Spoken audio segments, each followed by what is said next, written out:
Dominating the skyline, the old city clock tower had always been a beacon of reliability, its chimes marking the relentless march of time for generations of citizens who lived and worked within its shadow. This detail matters because it changes. But one morning, the familiar hourly resonance was absent.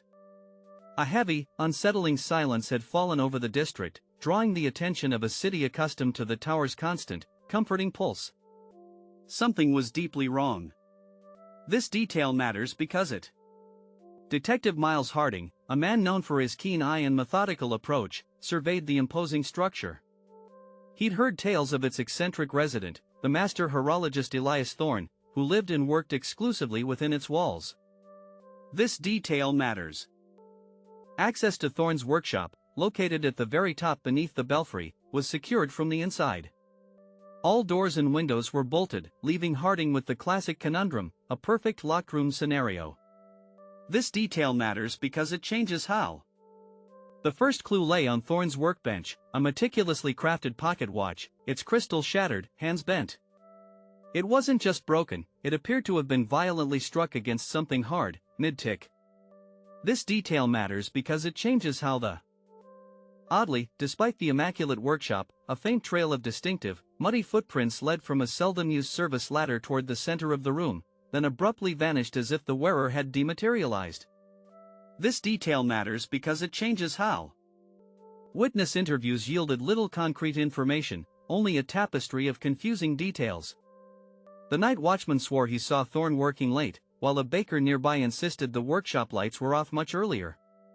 This detail matters because it changes how. Harding delved into the tower's history, discovering old blueprints revealing hidden passages and maintenance shafts, long forgotten and sealed off. Could one of these be the key to the impossible disappearance? This detail matters because it changes how the evidence.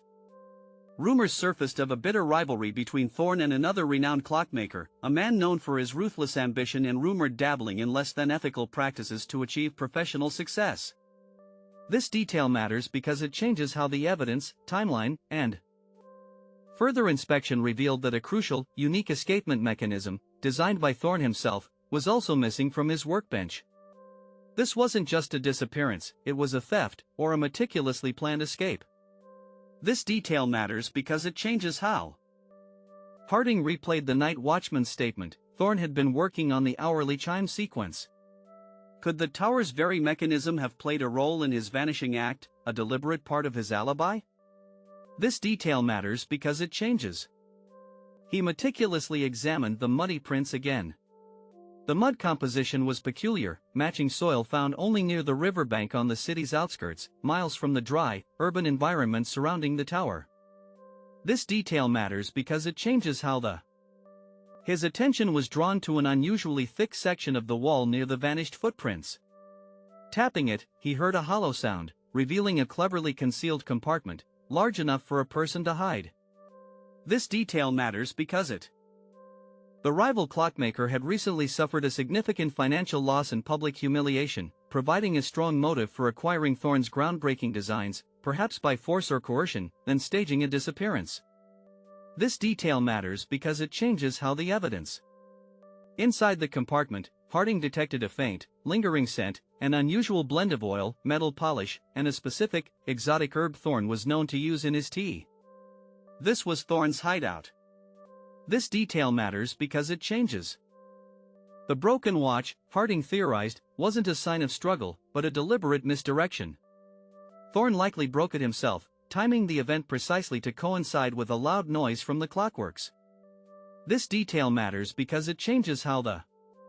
The muddy footprints were from a pair of boots Thorne had worn earlier, intentionally left to suggest an intruder who then mysteriously vanished.